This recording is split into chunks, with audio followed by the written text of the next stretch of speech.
बिर्याणीनंतर कलिंगड खाल्लं, अख्खं कुटुंब संपलं. 4 जणांच्या मृत्यूबाबत पोलिसांची मोठी अपडेट.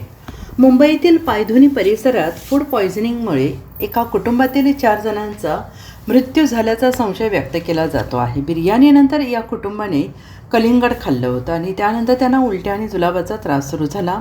या सगळ्यांना उपचारासाठी रुग्णालयात दाखल केलं असता त्यांचा मृत्यू झाला. या प्रकरणी आता पोलिसांनी मोठी अपडेट दिली आहे. कुटुंबाने खाल्लेल्या कलिंगडाचे नमुने तसेच त्यांच्या शरीरातील नमुने घेण्यात आलेले असून मृत्यूचं नेमकं कारण काय याचा तपास सुरू झाला असल्याचं पोलीस उपायुक्त प्रवीण मुंडे यांनी म्हटलं आहे.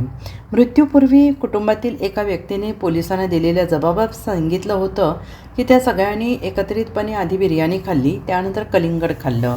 या प्रकरणात पोलिसांच्या मते मृत्यूचे कारण पोस्टमॉर्टम अहवाल आल्यानंतर स्पष्ट होणार आहे.